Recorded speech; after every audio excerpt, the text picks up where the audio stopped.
नमस्कार। सकल कुचबिहारवासी देर आमार सादर प्रणाम। दंडोवत सगाई के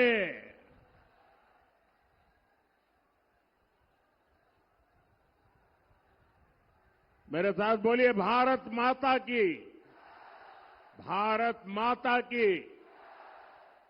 मैं मदन मोहन ठाकुर जी और बोरो देवी को पूरी श्रद्धा से नमन करता हूं।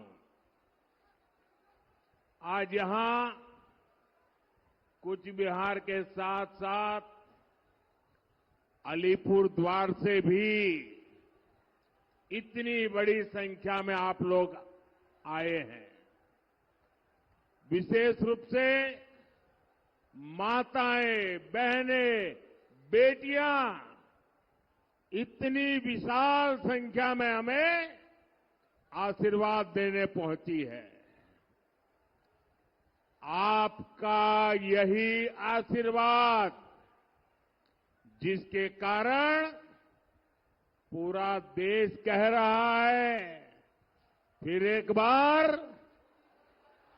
फिर एक बार, फिर एक बार, एक बार आभार, एक बार आभार, एक बार आभार।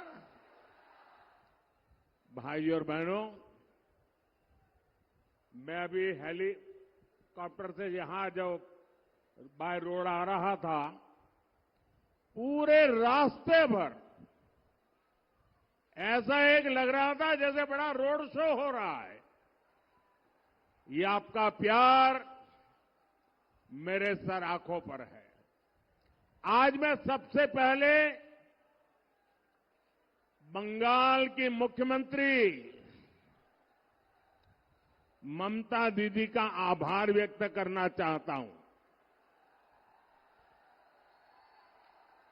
क्योंकि 2019 में मैं इसी मैदान में सभा करने आया था, तो उन्होंने एक बड़ा मंच बीच में बना करके मैदान को बहुत छोटा कर दिया था, ताकि लोग मोदी को सुन न सके।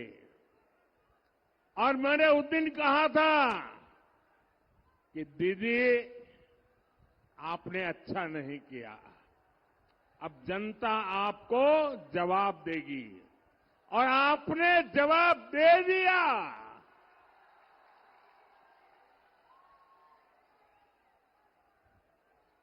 लेकिन आज उन्होंने ऐसा कुछ भी नहीं किया, मैदान खुला रखा, तो मुझे आप सबके दर्शन करने का सौभाग्य मिला। आपका दर्शन करके आज मेरा जीवन धन्य हो गया, और इसलिए मैं बंगाल सरकार को कोई रुकावट न करने देने के लिए जरूर आभार व्यक्त करता हूं। भाइयों और बहनों, 21वीं सदी का ये समय भारत के लिए बहुत अहम है। ये समय विकसित भारत बनाने का है, और जब भारत विकसित होगा तो बंगाल उसका बहुत बड़ा लाभार्थी होगा। बंगाल के मेरे भाई बहन उसके सबसे बड़े लाभार्थी होंगे। ये समय महाराजा नरनारायण, वीर चिल्ला रॉय और ठाकुर पंचानन वर्मा जैसे महान सपूतों के सपनों को पूरा करने का समय है।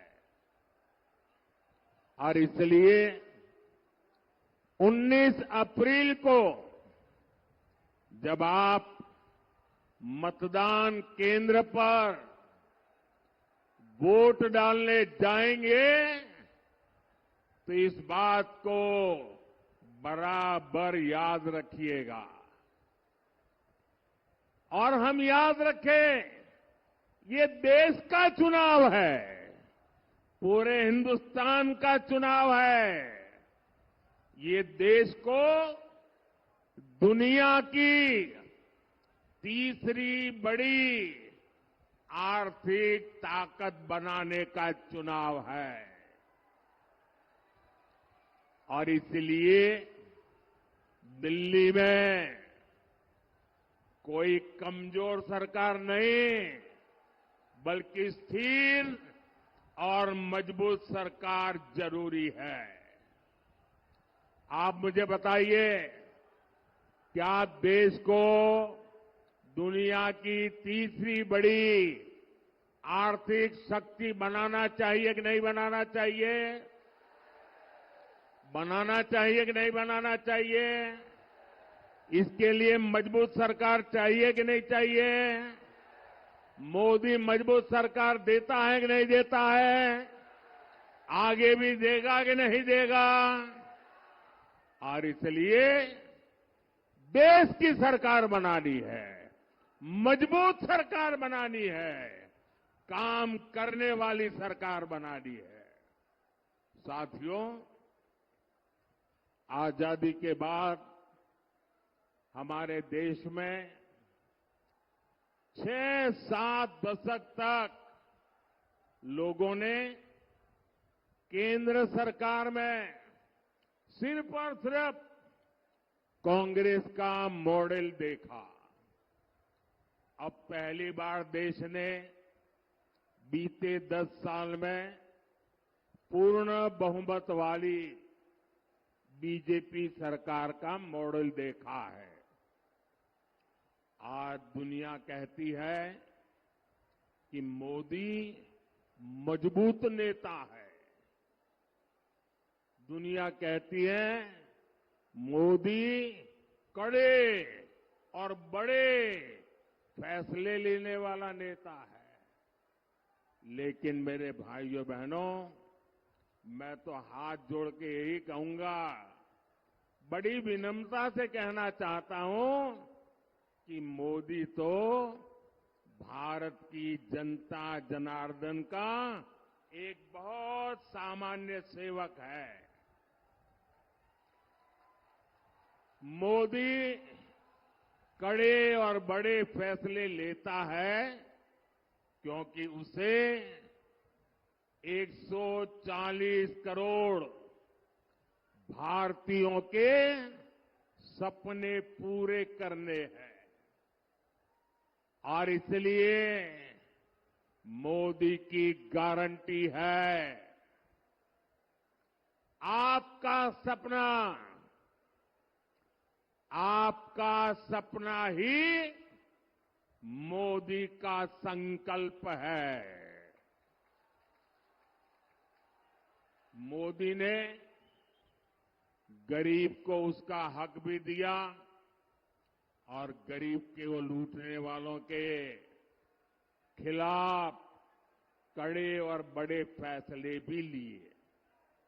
मोदी ने कड़े फैसले लिए ताकि देश भ्रष्टाचार मुक्त हो।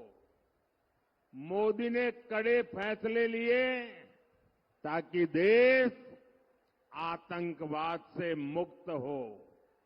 मोदी ने बड़े फैसले लिए ताकि 140 करोड़ भारतीयों को नए अवसर मिले। आज गांव-गांव डिजिटल हो रहा है, घर-घर फोन पहुंच गया है। ऐसा आधुनिक नेटवर्क दुनिया के कई विकसित देशों में भी नहीं है। मोदी ने बड़े फैसले लिए, ताकि गांव और गरीब का, एससी, एसटी और महिलाओं का जीवन आसान हो। कांग्रेस तो दशकों तक देश को गरीबी हटाओ का नारा देती रही। ये बीजेपी सरकार है जिसने 10 साल में 25 करोड़ लोगों को गरीबी से बाहर निकालकर दिखा दिया है। और ये इसलिए हुआ क्योंकि हमारी नीयत साफ है, ईमानदारी से काम कर रहे हैं। और इसलिए मैं कहता हूं, नीयत सही तो नतीजे भी सही। ताई आम्ही बोली, उद्देशो सटीक, ताले परिणामों सटीक। साथियों, मोदी आपके भविष्य की चिंता कर रहा है। आपकी आने वाली पीढ़ियों के सामने ये दशकों पुरानी चुनौतियां हटा रहा है। मोदी की नीयत सही है, इसलिए अनेक दशकों बाद जम्मू कश्मीर को आर्टिकल 370 से मुक्ति मिली है। मोदी की नीयत सही है, तभी दशकों के इंतजार के बाद नारी शक्ति वंदन अधिनियम पास हुआ। महिलाओं और को संसद और विधानसभा में आरक्षण मिला है। मोदी की नीयत सही है, इसलिए 500 साल बाद अयोध्या में भगवान राम का भव्य मंदिर बना है। और इसलिए देश कहता है, जहां दूसरों से उम्मीद खत्म होती है, वहां से मोदी की गारंटी शुरू होती है। पश्चिम बंगाल के करोड़ों परिवारों को मुफ्त राशन मिल रहा है क्योंकि मोदी ने इसकी गारंटी दी थी। यहां बंगाल के करीब 40 लाख गरीबों को पक्का घर मिला है क्योंकि मोदी ने इसकी गारंटी दी थी। पश्चिम बंगाल के करोड़ों परिवारों को पहली बार टॉयलेट मिला, बिजली मिली, गैस मिला, नल से जल कनेक्शन पहुंचा क्योंकि ये मोदी की गारंटी थी। यहां बंगाल के किसानों के खातों में हमने पीएम किसान सम्मान निधि के 8,500 करोड़ रुपए सीधे भेजे क्योंकि ये मोदी की गारंटी थी। और साथियों, 10 साल में जो विकास हुआ, बहुत बड़ी लंबी लिस्ट है। हिंदुस्तान के हर इलाके में हुआ, हिंदुस्तान के हर परिवार तक पहुंचा। बहुत कुछ हुआ है, लेकिन आप याद रखिए, ये जो 10 साल में हुआ है ना, 10 साल में जो विकास हुआ है ना, वो तो सिर्फ ट्रेलर है, ट्रेलर।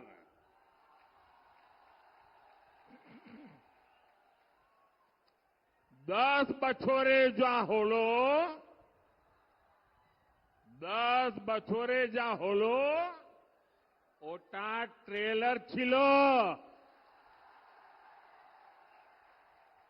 अभी तो मुझे बहुत करना है। अभी तो हमें देश को बहुत आगे लेकर जाना है। अभी तो हमें पश्चिम बंगाल को बहुत आगे ले जाना है। मेरे विरोधी कहते हैं मोदी का कोई परिवार नहीं है। अरे मोदी के लिए तो मेरा भारत मेरा परिवार है। मेरा भारत मेरा परिवार है। आप मुझे बताइए, आप भी मेरा परिवार है कि नहीं है? आप भी मेरा परिवार है कि नहीं है? आमार भारत आमार परिवार। भाइयों और बहनों, बंगाल के विकास के लिए यहां बीजेपी का मजबूत होना बहुत जरूरी है। बीजेपी ही है जो यहां माताओं बहनों पर होने वाले अत्याचार को रोक सकती है। पूरे बंगाल ने, पूरे देश ने देखा है कि कैसे टीएमसी सरकार ने संदेश खाली के गुनहगारों को बचाने के लिए पूरी ताकत लगा दी। संदेश खाली की महिलाओं के साथ जो हुआ वो टीएमसी के अत्याचार की पराकाष्ठा थी। अब बीजेपी ने संकल्प लिया है कि वो संदेश खाली के दोषियों को सजा दिलवा कर ही रहेगा। उन्हें जिंदगी जेल में ही काटनी पड़ेगी। इसलिए यहां हर बूथ पर कमल छाप पर वोट पड़ना जरूरी है। साथियों, नारी सशक्तिकरण ये बीजेपी की प्राथमिकता है। यहां पश्चिम बंगाल के गांव-गांव में लाखों बहनें सहायता समूहों से जुड़ी है। अब मोदी ने 3 करोड़ बहनों को, मेरी माताएं बहनें सुनिए, मोदी ने गारंटी दी है 3 करोड़ बहनों को लखपति दीदी बनाने की मेरी गारंटी है। मैं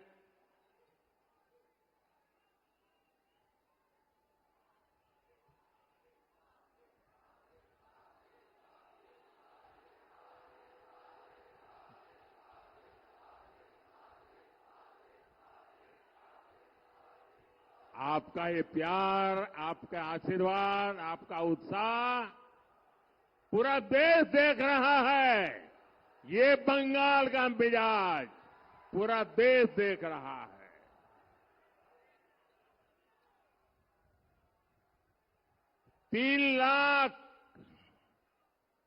3 करोड़ लखपति दीदी बनाना और दूसरा नमो ड्रोन दीदी योजना के तहत बहनों को मैं ड्रोन दे रहा हूं, उन्हें ड्रोन पायलट बना रहा हूं। ड्रोन से होने वाली खेती में बहनों की बड़ी भूमिका होगी, उनकी आय बढ़ेगी। मेरा प्रयास है कि माताओं बहनों के हमारे समूह आत्मनिर्भर भारत को गति दे। साथियों, कुछ बिहार हो, अलीपुर द्वार हो, ये पूरा क्षेत्र अनंत संभावनाओं का क्षेत्र है। इसलिए बीजेपी सरकार इस पूरे क्षेत्र में विकास के लिए निरंतर काम कर रही है। बांग्लादेश के साथ व्यापार कारोबार करना आसान हो, कानूनी तरीके से वहां आना जाना आसान हो, इसके लिए हम निरंतर प्रयास कर रहे हैं। लेकिन टीएमसी, लेफ्ट और कांग्रेस का इंडी गठबंधन सिर्फ झूठ और अफवाह की राजनीति में ही जुटे हैं। इन्होंने राजवंशी, नामशूद्र और मतुआ साथियों की कभी परवाह नहीं की। लेकिन आज जब बीजेपी सरकार सीएए लेकर आई है तो ये अफवाहें फैला रहे हैं। मां भारती पर आस्था रखने वाले हर परिवार को नागरिकता देना ये मोदी की गारंटी है। मैं पश्चिम बंगाल के हर परिवार से कहूंगा, ये टीएमसी वाले, वामपंथ वाले डराएंगे, अलोकतांत्रिक तरीके आजमाएंगे, लेकिन आपने 10 साल मेरा काम देखा है। आप मोदी की गारंटी पर भरोसा कर सकते हैं। भाइयों और बहनों, टीएमसी, कांग्रेस और लेफ्ट की राजनीति ही झूठ पर, भ्रम फैलाना और अपप्रचार पर टिकी हुई है।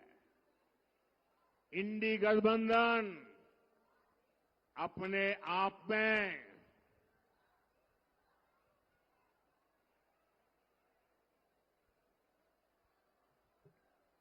झूठ और भ्रम का प्रत्यक्ष उदाहरण है। यहां टीएमसी, लेफ्ट और कांग्रेस वाले आपस में लड़ाई करते दिखते हैं, लेकिन दिल्ली में सारे एक साथ रहते हैं, एक ही थाली में खाते हैं। अब देखिए, ये राशन घोटाले, शिक्षक भर्ती घोटाले में जो लोग जुड़े हैं ना, उनको बचाना चाहते हैं।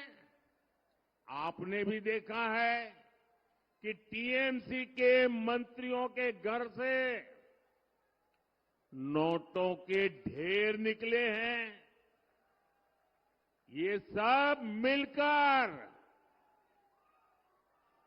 इन लोगों को बचाना चाहते हैं, जिन्होंने नौकरी के नाम पर ये मेरे परिवारजनों को धोखा दिया है। वे लोग उनको बचाना चाहते हैं। आप मुझे बताइए, जिन्होंने आपको लूटा है उनको सजा होनी चाहिए कि नहीं? जिन्होंने आपको लूटा है उनको सजा होनी चाहिए कि नहीं होनी चाहिए? जिन्होंने भ्रष्टाचार किया है उनको जेल में जाना चाहिए कि नहीं जाना चाहिए? ये पैसा आपका है, किसी को लूटने का अधिकार नहीं है। और ये इनको बचाने के लिए ये जांच में रोड़े अटकाते हैं और दिन रात मोदी को गालियां देते हैं। ये चाहते हैं कि पश्चिम बंगाल में भ्रष्टाचार, तोलाबाजी, खून खराबे की राजनीति ऐसे ही चलती रहे। मैं कहता हूं, भ्रष्टाचार हटाओ, वो कहते हैं भ्रष्टाचारी बचाओ। आमी बोली भ्रष्टाचार छोड़ाओ, तारा बोले भ्रष्टाचारी बचाओ। मैं इन भ्रष्टाचारियों को दो टूक कह रहा हूं, आपकी धमकी से कुछ नहीं होगा। ये मोदी है, भ्रष्टाचारियों को सजा दे करके रहेगा।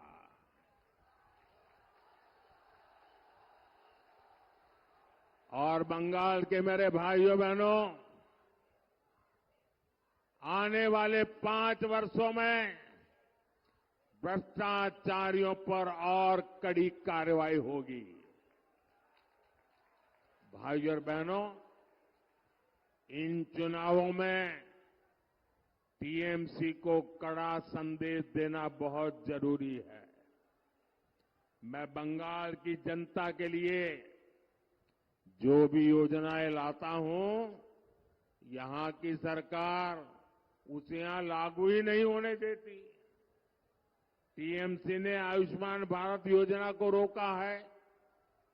अभी आयुष्मान योजना ऐसी है कि मान लीजिए आप किसी कारण से मुंबई गए और वहां बीमार हो गए, अगर आयुष्मान कार्ड होगा ना तो मुंबई में भी आपकी मुफ्त में इलाज होगा। आप चेन्नई गए और कुछ हो गया तो वहां भी आपका इलाज होगा। लेकिन वो काम ये टीएमसी सरकार करने नहीं देती है। यहां अगर ये योजना होती तो दूसरे राज्यों में इलाज के लिए जो मरीज जाते हैं उनको भी 5 लाख रुपए तक का मुफ्त इलाज मिलता। बीजेपी सरकार की पहचान मेडिकल कॉलेज और एम्स बनाने वाली सरकार की है। हम देश के हर जिले में कम से कम एक मेडिकल कॉलेज बनाने पर बल दे रहे हैं। लेकिन टीएमसी सरकार ये भी करने नहीं देती। पूरे देश में गांव की सड़क, नेशनल हाईवे, आधुनिक रेलवे, एयरपोर्ट, हर क्षेत्र में अभूतपूर्व काम हुआ है। लेकिन पश्चिम बंगाल को रिकॉर्ड पैसा देने के बावजूद टीएमसी सरकार की रोकटोक से प्रोजेक्ट समय पर पूरे नहीं हो पाते। साथियों, देश को तीसरी बड़ी आर्थिक शक्ति बनाने में टूरिज्म की भी बहुत बड़ी भूमिका होने वाली है। ये क्षेत्र टूरिज्म का बहुत बड़ा केंद्र बनने जा रहा है। देश आज स्पोर्ट्स की नई क्रांति की तरफ बढ़ रहा है। इसमें भी क्षेत्र की बड़ी भूमिका मैं देख रहा हूं। बीजेपी ही है जो राजवंशी परंपरा को, भाषा, संस्कृति को, अपने महापुरुषों को सम्मान दे सकती है। बीजेपी ही है जो चाय बागानों में काम करने वालों के कल्याण के लिए काम कर सकती है। इसलिए 19 अप्रैल को भारी संख्या में मतदान करना है। कूच बिहार में श्री निशित प्रामाणिक जी और अलीपुर द्वार में श्री मनोज तिग्गा जी को भी भारी मतों से विजयी बनाना है। हमारे निशित जी ने लगातार बंगाल की आवाज उठाई है। आपको उन्हें फिर से रिकॉर्ड मतों से जिताकर लोकसभा भेजना है। और मैं आपसे 2 बातें करना चाहता हूं। गर्मी बहुत होगी, कितनी ही गर्मी क्यों न हो, सूरज निकलते ही तुरंत मतदान के लिए चल पड़े। सुबह सुबह ही मतदान कर दें। और दूसरा, ये टीएमसी के गुंडे आपको वोट देने से रोकते हैं। पूरी हिम्मत के साथ खड़े हो जाइए। इस बार इलेक्शन कमीशन बहुत जागरूक है। आपके एक एक वोट की ताकत वो समझता है और इसलिए नीडर होकर वोट देने के लिए निकलना है। मेरा एक काम करेंगे, आप लोग मेरा एक काम करेंगे, पक्का करेंगे। जरा अपना मोबाइल फोन निकाल करके फ्लैश लाइट चालू कीजिए। सब अपना मोबाइल निकाल करके जरा फ्लैश लाइट चलाइए। फिर मैं बताता हूं क्या काम करना है। आप अपना मोबाइल का फ्लैश लाइट चालू कीजिए सब। अच्छा, मेरा एक काम करेंगे, देखिए, यहां से जब जाएंगे तो घर घर जाना और जाकर के हर एक परिवार में कहना कि मोदी जी आए थे और मोदी जी ने आपको प्रणाम कहा है। ये मेरा संदेश दे देंगे, मेरा प्रणाम घर घर पहुंचाएंगे। मेरे साथ बोलिए, भारत माता की, भारत माता की, भारत माता की। बहुत बहुत धन्यवाद।